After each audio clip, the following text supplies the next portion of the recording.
இந்த homo IR test, இந்த blood test பண்ணி ரொம்ப ஜாஸ்தியாக இருந்துச்சுன்னா என்ன இருக்குன்னு அர்த்தம் தெரியுமா? இன்சுலின் ரெசிஸ்டன்ஸ் இருக்குன்னு அர்த்தம். இந்த ஹோமோ ஐஆர் பிளட் டெஸ்ட் பண்ணி ஜாஸ்தியாக இருந்துச்சுன்னா இன்சுலின் ரெசிஸ்டன்ஸ் இருக்குன்னு அர்த்தம், மறந்துடாதுங்க. ஸோ இந்த ஹோமோ ஐஆர் டெஸ்ட் ஜாஸ்தியாக இருந்துச்சுன்னா 4 நோய் கண்டிப்பாக வரும். கண்டிப்பாக சுகர், ப்ரெஷர், கெட்ட கொலஸ்ட்ரால், ஃபேட்டி லிவர்.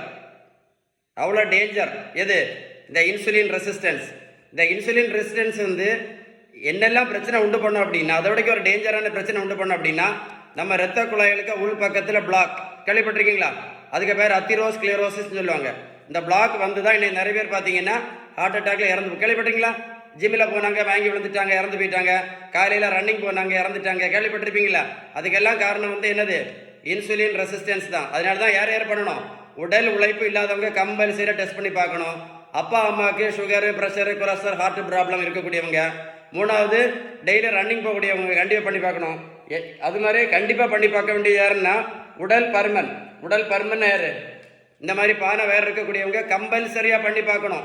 பண்ணி பார்த்தா மட்டும்தான் இந்த இன்சுலின் ரெசிஸ்டன்ஸ் இருக்கான்னு கண்டுபிடிக்க முடியும். ஸோ அவ்வளோ முக்கியமானது. அது மட்டும் இல்லை, சிலவங்களுக்கு இந்த இன்சுலின் ரெசிஸ்டன்ஸ் வந்து ரொம்ப பாடி டயர்டாக இருக்குன்னு சொல்லுவாங்க, கேள்விப்பட்டிருக்கீங்களா? ரொம்ப டயர்டாக இருக்குது. ஆனால் சுகர் டெஸ்ட் பண்ணி பார்த்தோம் சார், நிறைய தடவை டெஸ்ட் பண்ணி பார்த்தோம், நார்மலாக இருக்குது அப்படின்னு. பாடி ரொம்ப டயர்டாக இருக்குது, எதனால?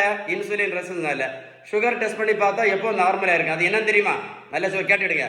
இந்த இன்சுலின் ரெசிஸ்டன்ஸ் சிலவங்களுக்கு 5லேருந்து 15 வருஷம் கழிச்ச பிறகு தான் ரத்தத்தில் சுகர் காமிக்கும், உடம்புல ப்ரெஷர் காமிக்கும், ஹை பிளட் ப்ரெஷர், கெட்ட கொலஸ்ட்ரால் காமிக்கும், ஃபேட்டி லிவர் காமிக்கும். ஸோ அதனால தான் சொல்கிறேன், இந்த இன்சுலின் ரெசிஸ்டன்ஸை முதல்ல கண்டுபிடிக்கிறது very very very very important.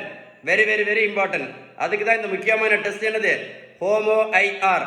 அதனால தான் இந்த வீடியோ என்ன பண்ண சொன்னேன், ஷேர் பண்ண சொன்னேன் உங்கள் ஃப்ரெண்ட்ஸுக்கு.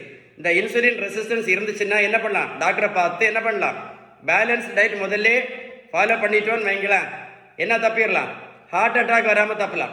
ஹார்ட் அட்டாக் வராமல் தப்பலாம். இந்த மாத்திரை சாப்பிடாம தப்பலாம்.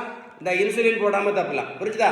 இந்த தம்பி பாரு 70 கிலோ வீட்டுக்கு வரைக்கும் 140 170 கிலோ ப்ரோட்டீன் பவுடரும் கொடுக்கல, மாத்திரையும் கொடுக்கல, ஜூஸும் கொடுக்கல, ஊசியும் போடல. தம்பியை போய் நான் ரோட்டில் போய் நான் ஓடக்குன்னு சொல்லல. நான் கொடுத்ததெல்லாம் ஒன்லி பேலன்ஸ்டு டயட். எதை மறந்தாலும் என்ன மறந்துடாதுங்க, வீடியோ லைக் பண்ணி உங்கள் ஃப்ரெண்ட்ஸுக்கு ஷேர் பண்ண மறந்துடாதுங்க. மறக்காமல் ஷேர் பண்ணுங்க. நான் சொன்ன இன்ஃபர்மேஷன் யூஸ்ஃபுல்லாக இருந்தால் கமெண்ட்ஸில் YES டைப் பண்ண மறந்துடாதுங்க. வீடியோ சேவ் பண்ணி வச்சுட்டு 2 தடவை போட்டு கேளுங்க. அப்போ உங்களுக்கு கரெக்டாக கான்செப்ட் புரியும். ஓகேவா? Stay tune. மறக்காமல் ஷேர் பண்ணுங்க. ஓகேவா?